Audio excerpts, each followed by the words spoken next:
Moumita kitchen पे आप सबका स्वागत है। আমি মৌমিতা, আমি আজকে আপনাদের জন্য নিয়ে এসেছি আবার একটা নতুন রেসিপি। সেটা হলো মাছের রাজা ইলিশ। সেই ইলিশ মাছ দিয়ে আলু দিয়ে পাতলা ঝোলের একটা রেসিপি। আসুন দেখে নেওয়া যাক আজকের রেসিপি। আজকে বানাবো ইলিশ মাছের তরকারি। ইলিশ মাছটা এখানে পাওয়াই যায় না, খুব কম পাওয়া যায়। এটা ইন্দোর থেকে আনা হয়েছে। আমি এখন এই মশলাটাকে বেটে নেব। আমি নিয়েছি লঙ্কা, এই যে নিয়েছি একটু জিরা, আর নিয়েছি এই যে একটু কয়েক টুকরো আদা। আমি মশলাটাকে শিলেই বাটবো।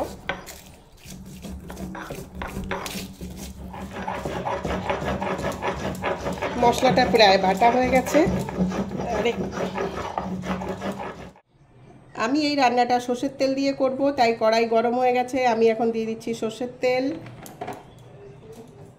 ইলিশ মাছটাকে আমি এখন হলুদ দিয়ে আর লবণ দিয়ে একটু মাছটা মাখিয়ে নেব।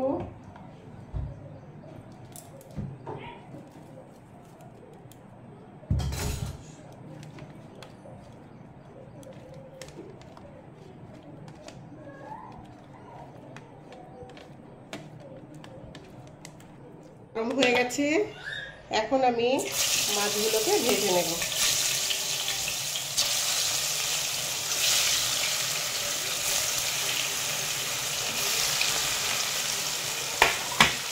মাছটা এখন এক সাইড ভাজা হয়ে গেছে, এখন আমি সবগুলোকে পাল্টে দেব।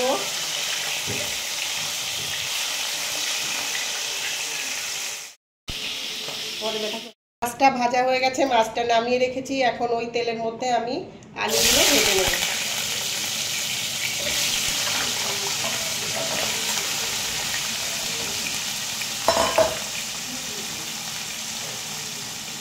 এর মধ্যে দিয়ে দেবো একটুখানি লবণ, আর দিয়ে দেবো অল্প একটু হলুদ।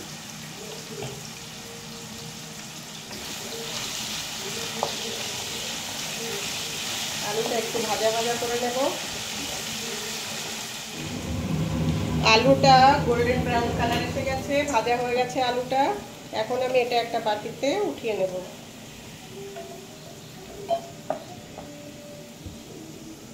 আমি ওই তেলটা গরম হয়ে গেছে, এখন আমি ওর মধ্যে দিয়ে দেব ফোড়নের জন্য কটা শুকনো লঙ্কা আর কালো জিরে।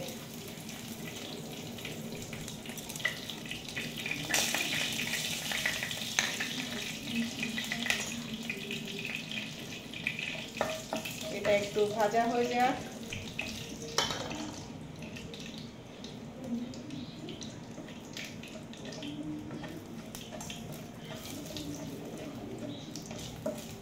সুন্দর একটা ফ্লেভার এসে গেছে। এখন আমি এর মধ্যে দিয়ে দেব বেটে রেখেছিলাম যে মশলাটা শিলে, সেই মশলাটা এখন দিয়ে দেব। অল্প একটুখানি মশলা, আদা জিরার পেস্ট, আদা জিরে শুকনো লঙ্কা। এমনি ইলিশ মাছে বেশি কিছু লাগে না।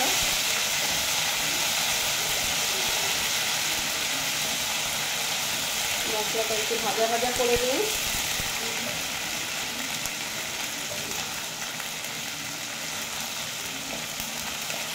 ভাজা হয়ে গেছে, এখন আমি এর মধ্যে দিয়ে দেব ভেজে রাখা আলু।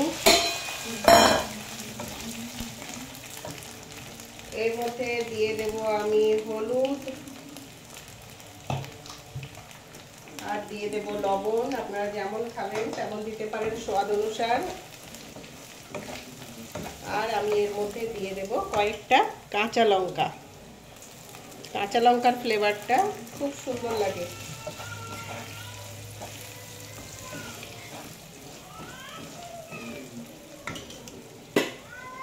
এর মধ্যে এখন আমি দিয়ে দেব জল। অলরেডি সব কিছুই ভাজা, তো সেই জন্য আর বেশি টাইম লাগবে না।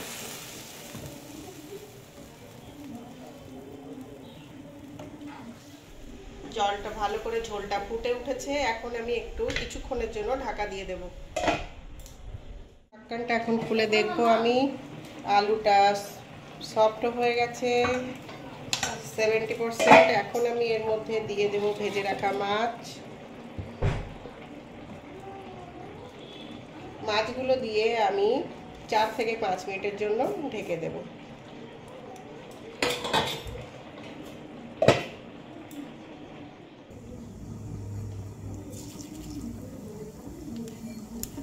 আমি এই জিরাগুলোকে একটু তেলে ভেজে নেব।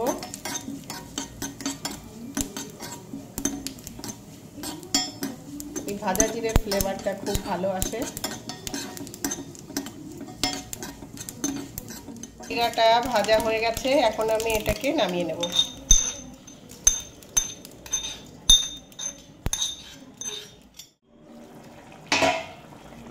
মাছের ঝোলটা প্রায় হয়ে এসেছে, আমি আলুগুলো সফট হয়ে গেছে, আমি কয়েক কটা আলু একটু ভেঙে দিলাম।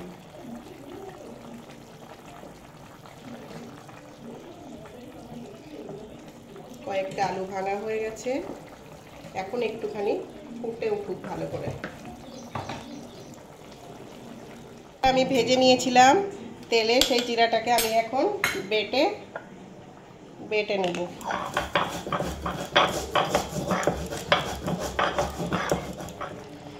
ভাজা জিরেটাকে আমি বেটে নিয়েছি, এখন এটা তরকারিতে মিক্স করে দেব।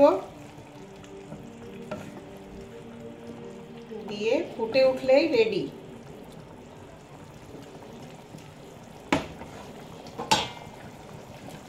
পাতলা ঝোল রেডি হয়ে গেছে, এইটা গরম ভাতের সাথে এখন খেয়ে নিন ঝটপট করে। মাছের ঝোলটা রেডি হয়ে গেছে, এখন আমি একটা বর্তনের মধ্যে নামাবো।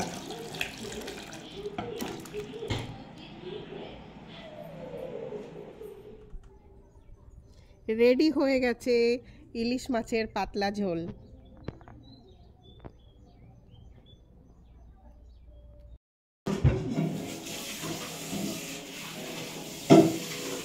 ইলিশ মাছের পাতলা ঝোল রেডি হয়ে গেছে, আপনারা অবশ্যই খেয়ে দেখবেন, খুব টেস্টি একটা রেসিপি। তারপরে কেমন লেগেছে আমাকে জানাতে ভুলবেন না। আমার রেসিপি যদি ভালো লেগে থাকে তাহলে লাইক, শেয়ার, সাবস্ক্রাইব অবশ্যই করবেন। Thank you.